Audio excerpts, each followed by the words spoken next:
নমস্কার বন্ধুরা, তোমাদের সকলকে আমার আহারে বাহারে পরিবারে স্বাগত জানাই। বন্ধুরা, আজকে হচ্ছে জন্মাষ্টমী পুজো। তো আজকে আমি অনেক কিছু রান্না করেছিলাম, সব রান্নাগুলোই তোমাদেরকে দেখিয়েছি, কিন্তু পুরোটা করে কোনোটাই দেখাতে পারিনি। আর এই তালের বড়াটাও কিন্তু আজকেই বানিয়েছি। রেসিপিটা কিন্তু আমি তোমাদের পুরোটাই দেখাবো। তো প্রথমেই আমি তালের খোলাটাকে খুব ভালো করে ছাড়িয়ে নিচ্ছি। আজকে বাড়িতে আমাদের অনেক লোকজন এসছে, সবাই মিলে আনন্দ করে আজকে সব কাজ টাজ হচ্ছে। তো আমাদের তালের খোলাটা ছাড়িয়ে নিচ্ছি। এবার তালটাকে খুব ভালো করে আমরা গ্রেভিটা বের করে নেব। ছোটোবেলায় মাকে দেখেছি, মা তখন কিন্তু ঝুড়ি দিয়ে তাল ঘষত, কিন্তু আমাদের এখানে তো ঝুড়ি বাড়িতে সবসময় থাকে না।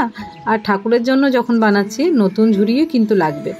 নতুন ঝুড়ি নেই বলে আমি কিন্তু এটা আজকে গ্রেটার দিয়েই বানিয়েছি। তাল ঘষাটা শেষ, এবার আমি নারকেলটাকেই কুড়িয়ে নেব। এই পুজোতে কিন্তু সবাই হাতে হাত লাগিয়ে কাজ না করলে কিন্তু একার দ্বারাই কিছুতেই সম্ভব হয় না।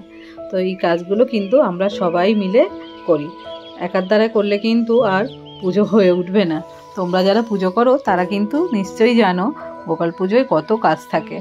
তো যাই হোক, কথা বলতে বলতে দেখো আমাদের নারকেলগুলো পুরো কোড়া কমপ্লিট হয়ে গেছে।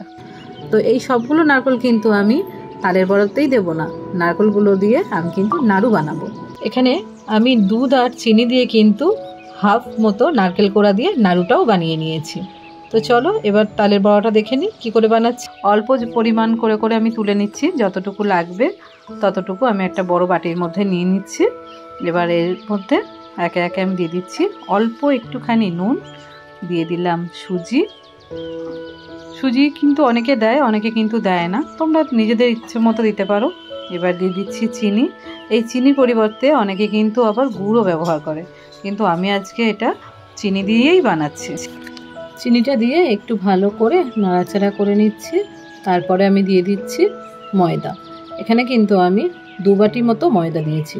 আপনারা তালের পরিমাণটা যতটা নেবেন ময়দাটাও কিন্তু সেইভাবে বুঝেই দেবেন। এবার এই সবগুলোকে আমি খুব ভালো করে মাখিয়ে নেব। ভালো করে হাতা দিয়ে মেখে নিয়েছি। সব শেষে আমি দিয়ে দিচ্ছি অল্প একটু মৌরি। মৌরিটা যদি খাবার সময় মুখে পড়ে তাহলে কিন্তু খুব সুন্দর লাগে। আর দিয়ে দিচ্ছি, এবার আমি সব শেষে দিয়ে দিচ্ছি ওপর থেকে নারকেল কোড়া। নারকেল কোড়াটাও দিয়ে আমি খুব ভালো করে মাখিয়ে নিচ্ছি। যত মাখাবেন ততই কিন্তু খুব তুলতুলে নরম হবে আর খেতেও খুবই স্বাদ হয়। এবার একে একে সব আমি তেলের মধ্যে দিয়ে দিয়ে ভেজে নেব।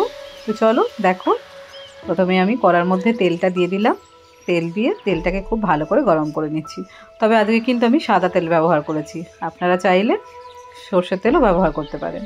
এবার একটু একটু ছোট্ট ছোট্ট করে এগুলো সব তেলের মধ্যে দিয়ে দিচ্ছি। ছাঁকা তেলের মধ্যে দিয়ে খুব ভালো করে নেড়ে চেড়ে এগুলোকে আমি ঝরঝরে করে একদম তুলে নেব। পর পর করে কিন্তু অনেকগুলো দিচ্ছি, তাই বলে দেখবেন আবার সব যেন গায়ে গায়ে লেগে না যায়। আর নাড়বেন না, সঙ্গে সঙ্গে কিন্তু বন্ধুরা এটা নাড়বেন না, কয়েক সেকেন্ড ওকে হতে দেবেন। একটু অপেক্ষা করে তারপরে একটু একটু করে এগুলোকে নেড়ে দেবেন। নেড়ে দিয়ে আমি এটাকে অনেকে কি বলে জানি না, আমি এটাকে জাল বলি। এই হাতার মতো যে জালটা আছে এটা দিয়ে আমি সবগুলোকে তুলে নেব। এই দেখো, তোমরাও ঠিক একইভাবে করতে পারো। তবে হ্যাঁ বন্ধুরা, তোমরা অনেকেই তালের বড়া করতে পারো, আবার অনেকে নতুন। যারা নতুন তাদেরকে বলছি, তোমরা কিন্তু এই একইভাবে যদি বানিয়ে দেখো তাহলে কিন্তু খুবই ইজিভাবে তোমরা তালের বড়া বানাতে শিখে যাবে।